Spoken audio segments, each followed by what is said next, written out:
So you brought up seasonality. So could you talk a little bit more about the seasonality of your job? Because I think that's an important thing for people to realize too, and I haven't heard anyone else mention that. Okay. Well, first, when I started, I was told that I started working in March, and it was a really busy summer and fall, and I was told, don't worry, the winter time is your quiet months where you get to catch up and get things organized. They lied. There is no quiet time, depending on what your topic area is, or your quiet time could be at a different time of the year. But the 4-Hers tend to be very busy during the summer because they'll have the summer camp type things. The horticulture agents tend to also be very busy during the spring when they're ramping up the gardening program. Same thing with the row crop folks, working with the farmers trying to get things going, and the winter months tend to be a little bit more quiet, and that's when they'll plan to have their commodity meetings, because otherwise they know they're not going to get the farmers there because the farmers are busy doing something else. With me, it depends on what the water situation is. Did we have a flood? Are we having a hurricane? Has it been a really wet winter so people are having trouble with their septic systems? Was it a really early warm spring so the pond questions start coming up even earlier than usual? So it kind of alternates and varies depending on what's going on. I help out with 4-H environmental type events. So I try to think, okay, this time of year I'm going to be working on this sort of programming, this other time of year I'll be working on a different sort of programming. And you shift it, realizing that all of it can go straight out the window depending on what decides to blow in on you. Great. And just going on with that, because I just was thinking again about the seasonality, like as you're getting started, what helps you think about seasonal things? Like where you said the different questions came in. Is there anything that kind of strikes you about that, like about waiting a year or as your first couple of years go by? Well, I used to do a newsletter, and I actually don't anymore, and I put the things out on the internet when the topic's coming up. So I'll put it out that way. And it seems to be doing just as well as when I actually put out a newsletter. But for people that do need to do a newsletter, wait a little while.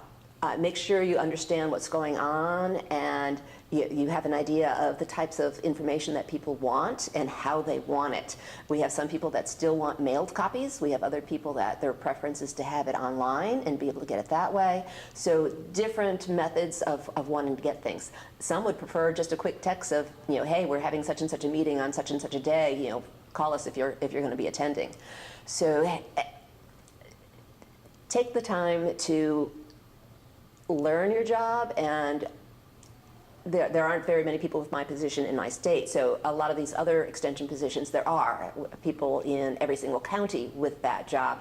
So talk to them, meet within your district when they get together to talk about common things. Work together. We have several horticulture agents that work together on a newsletter, a combined newsletter, so work smarter, not harder.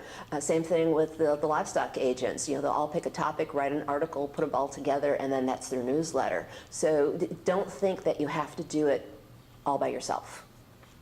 Great. When did you feel like you got a handle on the job? I have a handle on it. Let's see now. How many more years till retirement? And it's probably going to be 15 days after that. When I started noticing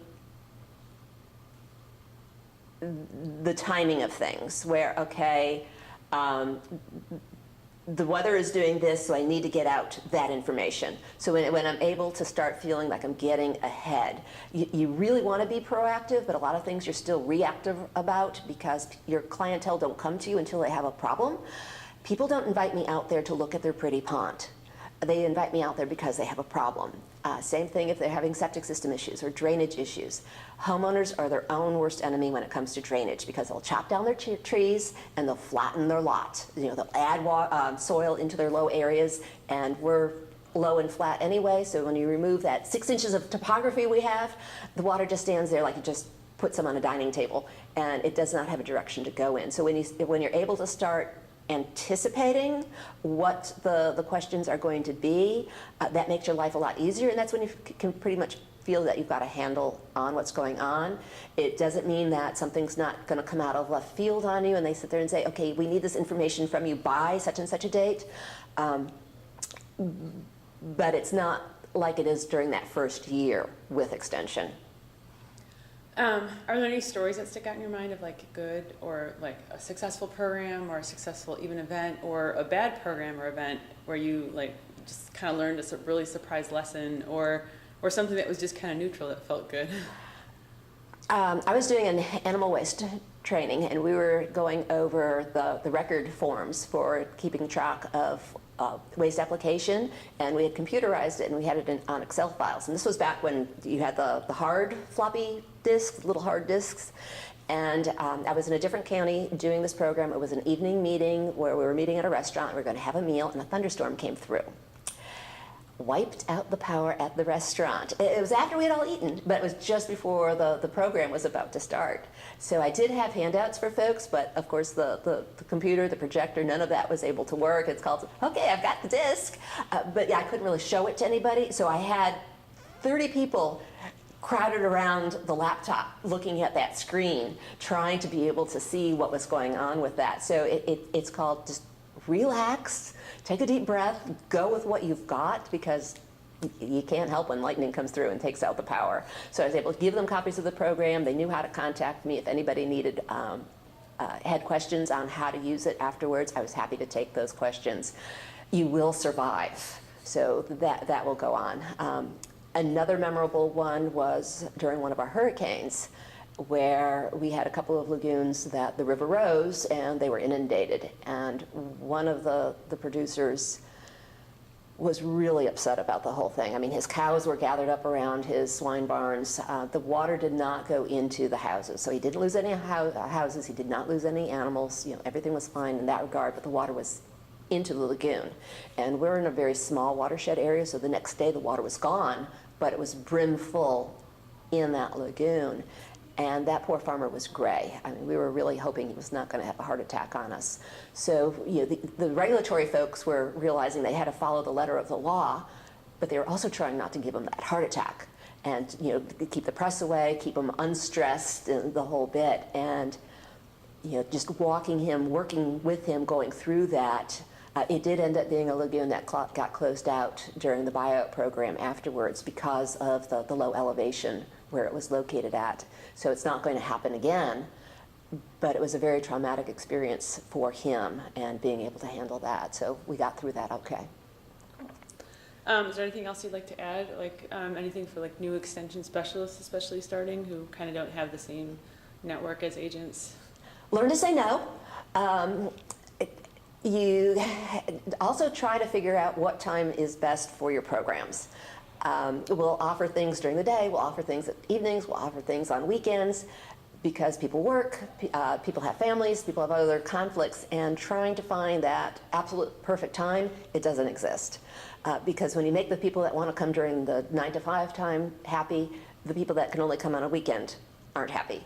So you cannot be there all the time. The other thing is realize that you're going to be out doing your job. People will come by the office, you're not there, they're going to get upset saying, well, where is that person?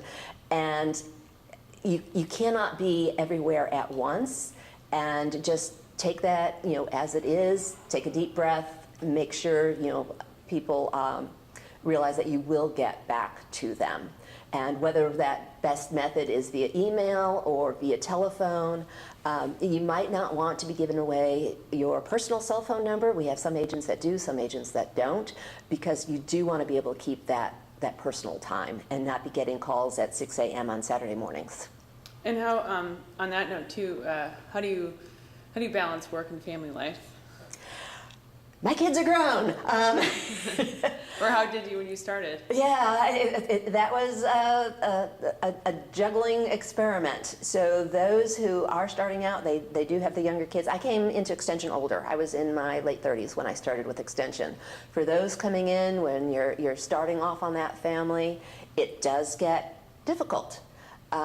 We do try to realize that people get sick, children get sick, other family members get sick, and sometimes you have to take leave to go and help take care of them. And realizing that you also need to care for yourself. Because if you get sick, if you get worn out, if you get tired, and you're not able to do it because you're just burned out, and burnout is one of the biggest problems. We hear various areas of extension tend to be more problematic when it comes to burnout. And it could vary depending on the strength of that program in your state as far as which agent specifically gets that burnout. But pace yourself. You want to be there for the long haul and not for the short sprint. Good. All right. Is there anything else you'd like to add?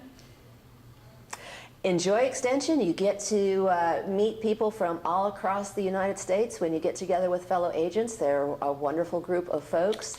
When you go to your association conference, and do join your associations, it's a great network of people to meet and learn from. You hear all kinds of stories, as well as get a lot of very good tidbits of information.